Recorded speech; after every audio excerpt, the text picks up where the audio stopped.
Doctor Asadullah Khan Soomro साहब का। पहले तो ये बताएं कि जो दिल का वॉल होता है जिसे हम क्या नाम है इंग्लिश में या मेडिकल टर्म में वेल्वुलर डिजीज कहते हैं, तो ये क्या कैसी बीमारी होती है? ये एक लिहाज से अच्छा भी सवाल है, इसलिए कि अक्सर मरीज़ों में कन्फ्यूजन होता है कि जिनको शरियानों की बीमारी होती है, शरियानें तंग होती हैं, तो वो कहते हैं दिल का वाल्व बंद है। तो शरियानों की बीमारी जो है वो सबसे ज़्यादा, जितने भी अमराज कल्ब हैं उनमें सबसे ज़्यादा जो है वो दिल की शरियानों की बीमारियां कामन हैं, जिसमें heart attack, angina, heart failure या हरकत कल्ब की बंदिश जो है वो है। दूसरे नंबर पर जो है वो दिल के वेल्स की बीमारियां होती हैं।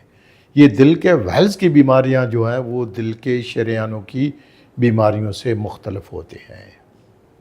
अच्छा, दिल जो है जिस तरह से उसमें 3 बड़ी शरियानें होती हैं, इसी तरह से दिल में 4 मुख्तलिफ वेल्स होते हैं, 2 लेफ़्ट साइड पर और 2 राइट साइड पर। जो लेफ़्ट साइड पर 2 वेल्स होते हैं उनको हम, एक को माइट्रल वेल कहते हैं और दूसरा जो वेल होता है उसको हम एओर्टिक वेल कहते हैं। जो राइट साइड पर वेल्स होते हैं उनको हम, एक को ट्राइकस्पिड वेल कहते हैं और दूसरे को हम पल्मोनरी वेल कहते हैं। तो टोटल ये 4 वेल्स होते हैं और ये चारों ही वेल्स की मुख्तलिफ बीमारियां होती हैं। अब किस किस्म की बीमारियां होती हैं?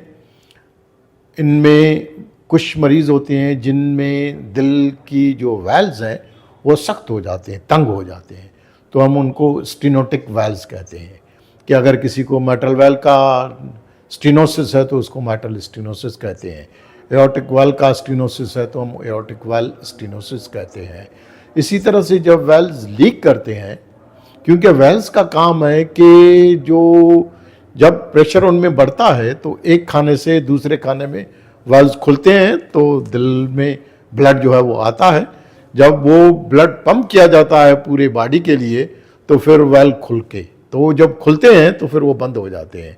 अब अगर बंद नहीं होंगे और वापस ब्लड जाए तो फिर वो रिगर्जिटेंट वेल्स कहते हैं, तो उनको दिल के वेल्स की लीकेज की बीमारी कहते हैं।